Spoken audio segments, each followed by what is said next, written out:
अपनी कुटिया में बैठ करके कीर्तन गाते, पद बना बना करके रचना करते, और श्री ठाकुर जी चुपचाप खिड़की से निकल करके आते और सूरदास की कुटिया में अधर आकर के बैठ जाते और कोने में बैठ के थोड़ी पे हाथ धर के चुपचाप सुनते सूरदास जी को। एक दिन ठाकुर जी जा रहे थे राजभोग आरती के बाद, इतने में श्री जी आ गई। कहां जा रहे हो? ठाकुर जी कहीं ना ऐसे जा रहा हूं डोलवे। नहीं नहीं सांची बताओ कहां जा रहे हो? ठाकुर जी बोले कहीं ना एक भक्त है वहां के पास जा रहा हूं। श्री जी बोली मैं चलूंगी फिर तो। ठाकुर जी बोले श्यामा जी आप रहने दो, आप यहीं बैठो, मैं ही अकेला हो हूं।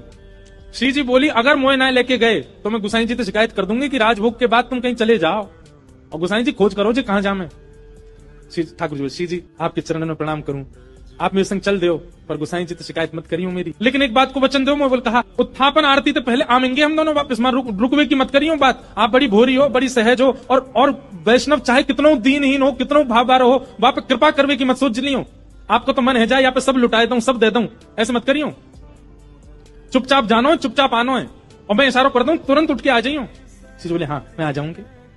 ठाकुर जी हाथ पकड़ के श्री जी को ले गए सूरदास जी की कुटिया में। सूरदास जी गा रहे हैं के सर तिलक मोतिल की माला वृंदावन के वासी, नेह लगाए त्याग गए तृण शम दार गए गल फांसी, अखियां हरि दर्शन की प्यासी, हरि दर्शन की।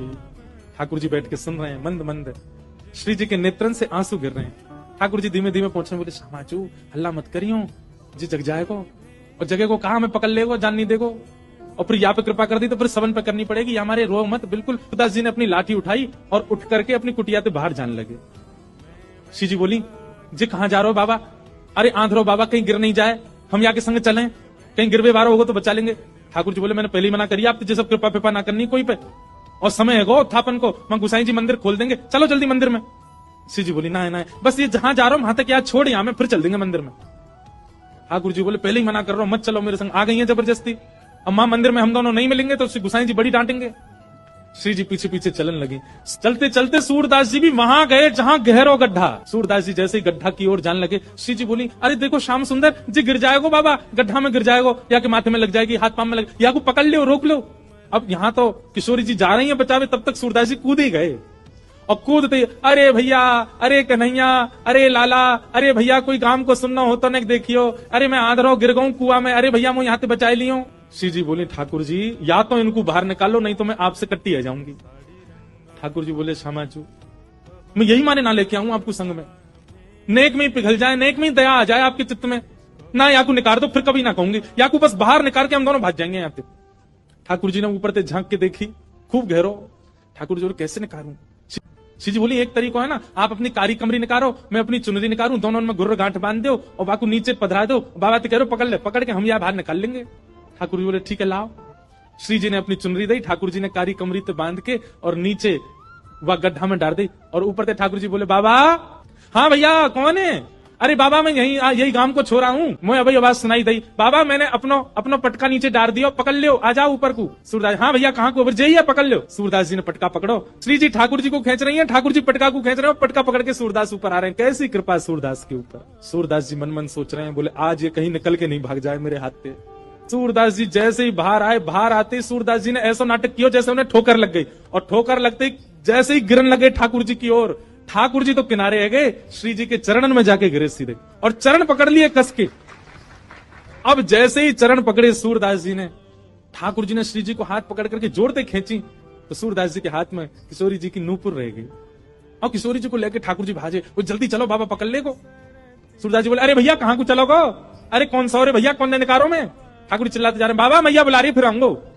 थोड़ी दूर जाके श्री जी बोली ठाकुर जी मेरे एक नूपुर है, दूसरा नूपुर मिलना है रो। ठाकुर जी बोले दूसरा ले आऊंगो, अब चलो जल्दी। अरे ना वो सामान्य नहीं है, इंद्र ने समर्पित कियो, वो कौन से हाथी के दांतन से बनो भयो नूपुर है, और मेरा बड़ा प्रिय नूपुर है, मुझको तो अभी चाहिए। ठाकुर जी बोले ढूंढवे कहां जाऊं बाकू, वहीं चलो बाबा के पास ही पड़ो होगो, बाबा ने मेरे पामन में गिर गो है सके तब खुल के गिर गो।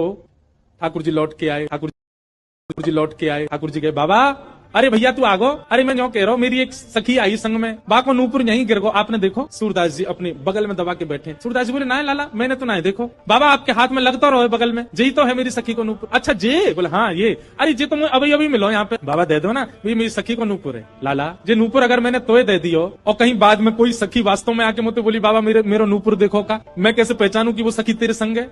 मेरे पास आंख तो है ना, मुझे दिख तो रोना है। तो बाबा हम कहते रहे कि नूपुर हमारा, बोले कहवे तो का होवे, एक नूपुर मेरे पास है तो निश्चित है दूसरा तुम्हारे पास ही होगा, दूसरे नूपुर की पहचान करा तो पहले दे दूंगा। ठाकुर जी बोले पहचान कैसे होगी? बोले अपनी सखी तक है, अपने पाम आगे करेगी, मैं जैसे स्पर्श करके देख लूंगा कि हाँ ये नूपुर एक ही है तो मैं दूसरा पहना दूंगा। ठाकुर जी बोले मैं सब समझ रहा हूँ, जी बाबा पाम छुए के चक्कर में पकड़ लेगो कस के अब ना जान दूंगा, और फिर क्या करेंगे हम? श्री जी बोली कोई बात ना, मैंने अरे नहीं श्री जी आप पीछे रहो, मैं दूसरा दबाई दूंगा, नाम हो तो वही चाहिए जो सूरदास के हाथ में।